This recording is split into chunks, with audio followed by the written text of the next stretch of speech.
La tragedia de Pau ocurrió el 21 de septiembre de 1921 en Alemania, cuando un silo de 4.500 toneladas de sulfato de amonio y nitrato de amonio explotaron en la planta BASF.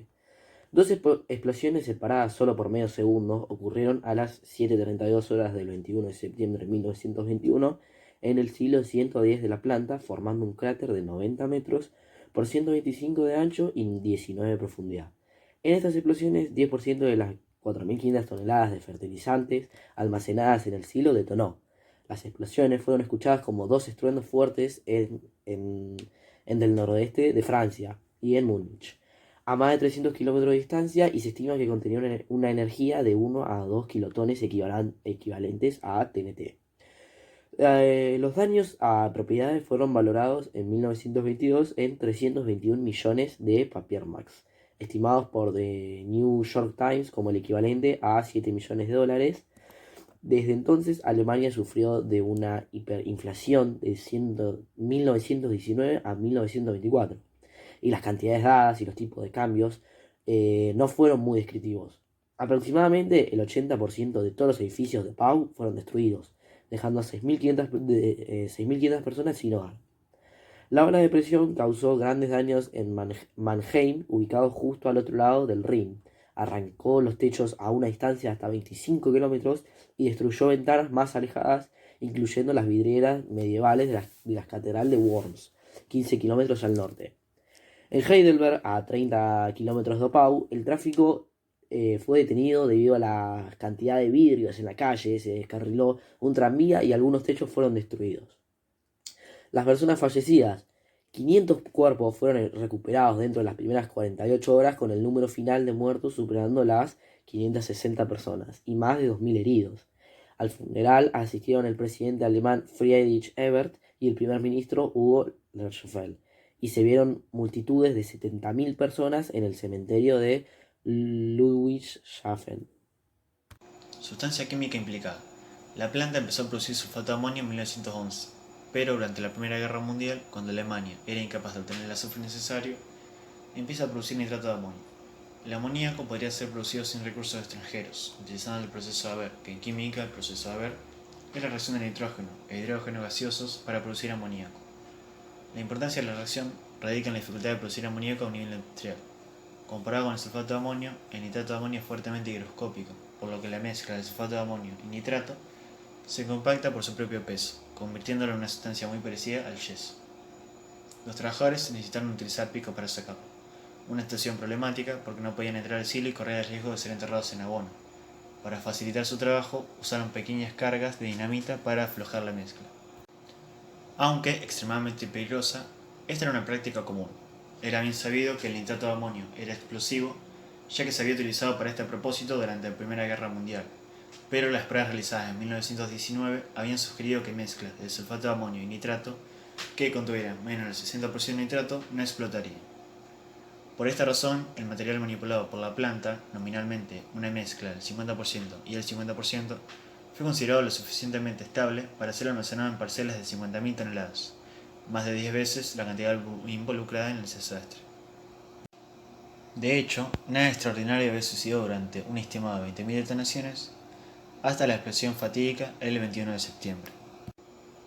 Como todos los involucrados murieron en la explosión, las causas no están claras. Sin embargo, según fuentes modernas y en contra de las pruebas de 1919 mencionadas anteriormente, el criterio de que menos del 60% de nitrato equivalía a una combinación segura es inexacto. En mezclas que contienen el 50% de nitrato, cualquier explosión de la mezcla se limita a un pequeño volumen alrededor de la carga de iniciación, pero al aumentar la proporción de nitrato al 55 al 60%, aumentan en gran medida las propiedades explosivas y se crea una mezcla cuya detonación es lo suficientemente potente como para iniciar una mezcla circundante de una concentración de nitrato más baja que normalmente se consideraría mínimamente explosiva. Los cambios en la humedad y la densidad también afectan a las propiedades explosivas. Unos meses antes del incidente, el proceso de fabricación había cambiado de tal manera que disminuía el nivel de humedad de la mezcla del 3 a 4% al 2%. También, para disminuir la densidad aparente, ambos factores hicieron que la sustancia tuviera más probabilidades de explotar.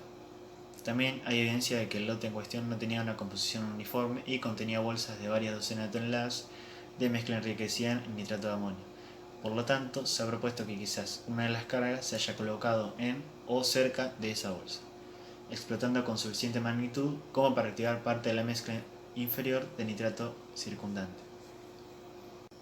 2 meses antes, en Nurau, en ese entonces parte de Alemania, 19 personas habían muerto cuando 30 toneladas de nitrato de amonio habían detonado bajo circunstancias similares. No está claro por qué no se hizo caso a esta advertencia. Bueno, en cuanto a los efectos de la salud, podemos decir que en la explosión se liberaron dos sales muy peligrosos. Uno de estos es el nitrato de amonio, ya que este, si se inhala, puede causar tos, dolor de cabeza y dolor de garganta. Si se consume, puede provocar dolor abdominal, labios y uñas azuladas, piel azuladas, convulsiones, diarrea, vértigo, vómitos y hasta incluso debilidad. Si entra en contacto con la piel, causará irritación, al igual que si entra en contacto con los ojos. Otro peligro de este compuesto son taquicardia, enfermedad cerebrovascular y hasta la pérdida de vista. Los pacientes con ropa o piel contaminada con nitrato de amonio son un peligro secundario para el personal de rescate médico. Si su ropa está contaminada, debe quitarse y ponerla en una bolsa doble. Además, debe alejarse de toda fuente de calor que pudiera causar un incendio. Los efectos a la explosión de nitrato de amonio pueden causar daño grave, quemaduras y hasta la muerte. Las ropas contaminadas son un alto riesgo, especialmente si están secas.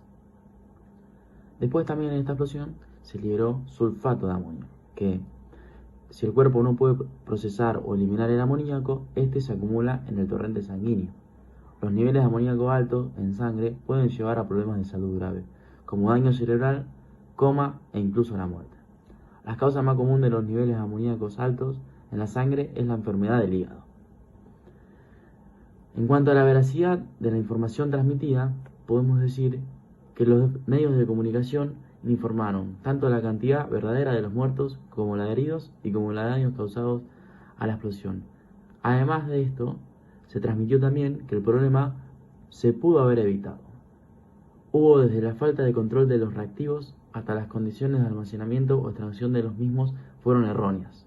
Si se han realizado más investigaciones con respecto a estas sustancias, se podría haber conocido con mejor medida los riesgos de ambas, estableciendo nuevas medidas de seguridad y ahorrándose toda esta catástrofe.